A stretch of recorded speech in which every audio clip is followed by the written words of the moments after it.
مسجد حرام سے مسجد اقصی تک حضور براق پہ گئے ہیں، اور وہ اتنا سریع رفتار تھا کہ جہاں اس کی نظر جاتی تھی وہاں اس کا قدم پڑتا تھا۔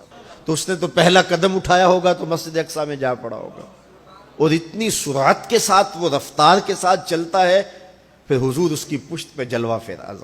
یہ 1000 کلومیٹر فی گھنٹے کی رفتار سے جہاز چلے تو کسی میں ہے ہمت کہ اس کی ننگی پشت پہ بیٹھ جائے؟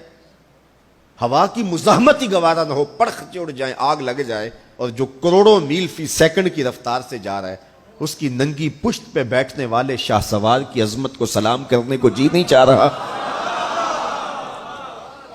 اچھا، پھر اتنی سرعت کے ساتھ جائیں تو راستے میں کوئی دکھائی بھی دے تو سجھائی نہیں دیتا، اچھی طرح پہچان نہیں پاتا بندہ۔ یار تم گزرے تھے، کہا میں تیزی میں تھا، تو تیزی میں جو چیز نظر آئے تو اس کو پوری طرح پہچانا نہیں جاتا۔ لیکن اب اس رفتار سے جا رہے ہیں، لیکن معرفت کا عالم کیا ہے کہ میں حضرت موسیٰ کی قبر کے قریب سے گزرا، میں نے دیکھا وہ قبر میں کھڑے ہو کے نماز پڑھ رہے، اور حضور ابھی وہاں پہنچتے ہیں مسجد اقصی میں تو حضرت موسیٰ علیہ السلام پہلے وہاں موجود تھے۔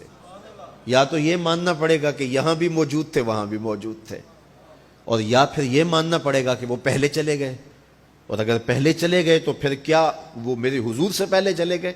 تو جواب آیا کہ نہیں، حضور علیہ السلام تو اپنی رفتار سے جا ہی نہیں رہے تھے، حضور تو جا رہے تھے براق کی رفتار سے، اور حضرت موسیٰ گئے ہیں نبوت کی رفتار سے۔ براق بہت سری ہوگا لیکن نبوت سے سری نہیں ہو سکتا، اس لیے حضرت موسیٰ پہلے پہنچ گئے۔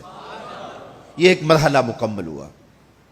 اب دوسرا مرحلہ، مسجد اقصی سے لے کے پہلے آسمان تک وہ نور کی ایک سیڑھی تھی، اور یہ براق سے بھی زیادہ سریع رفتار تھی، یہ دوسرا مرحلہ تھا۔ اور پھر تیسرا مرحلہ، پہلے آسمان سے لے کر کے 7ویں آسمان تک فرشتوں کے پروں پہ گئے، 7ویں آسمان سے سدرہ تک جبریل امین کے پروں پہ گئے۔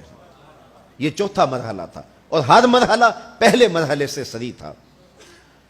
اور پھر سدرہ پہ جا کے جبریل نے بھی کہا کہ آگے میں نہیں جا سکتا، لو دنوت خطوۃ لاحترقت، اگر میں آگے بڑھوں تو جل کے راکھ ہوتا ہوں۔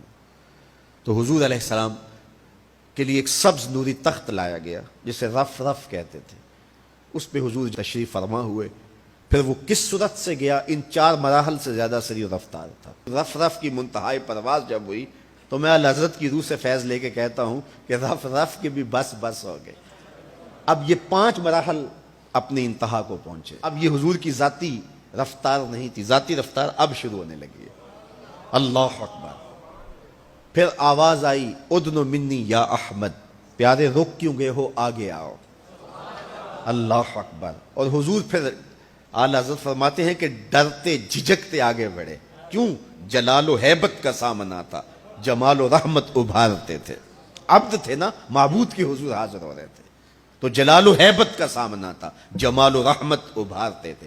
آواز آئی، محبوب آگے بڑھیے۔ حضور نے ایک قدم اٹھایا، اب پھر فاصلہ کتنا طے ہوا ایک قدم میں؟ مسجد حرام سے لے کے مسجد اقصی تک براق نے جتنا فاصلہ طے کیا، مسجد اقصی سے لے کر پہلے آسمان تک نور کی سیڑھی نے جتنا فاصلہ طے کیا، اور پہلے آسمان سے 7ویں آسمان تک، اور پھر وہاں سے سدرہ تک جبریل اور فرشتوں نے جو فاصلے طے کیے، پھر اس کے بعد رف رف جہاں تک گیا، ٹوٹل ان 5 مراحل میں جتنے فاصلے طے ہوئے، حضور کے ایک قدم اٹھنے سے اتنے فاصلے طے ہو گئے۔ اب یہ رفتار تھی میرے حضور کی۔ پھر ہر قدم میں اتنا فاصلہ طے ہوتا جتنا پیچھے ٹوٹل قدموں سمیت فاصلہ طے ہو چکا ہوتا۔ اب کوئی حساب کر کے تو دکھائے۔ اللہ اکبر۔ اور پھر آواز آتی گئی، بڑے محمد، کریم و احمد، قریب آ سرور ممجد، نثار جاؤں وہ کیا ندا تھی، وہ کیا سما تھا، وہ کیا مزے تھے۔ 70,000 مرتبہ آواز آئی، اور حضور کے قدم اٹھتے گئے، پھر کہاں تک پہنچے؟ کوئی حد ہے ان کے عروج کی، بالا غل اولابے۔ اور اس کو میرے رب نے سفر نہیں کہا، کہا یہ ابھی میرے نبی کی سیر ہے۔ کیا سمجھو گے میرے رسول کو؟ اس کی سیر اتنی سری ہے کہ تمہاری عقلیں تھک گئی ہیں، اور اگر وہ سفر کرنے پہ آئے تو پھر عالم کیا ہوگا۔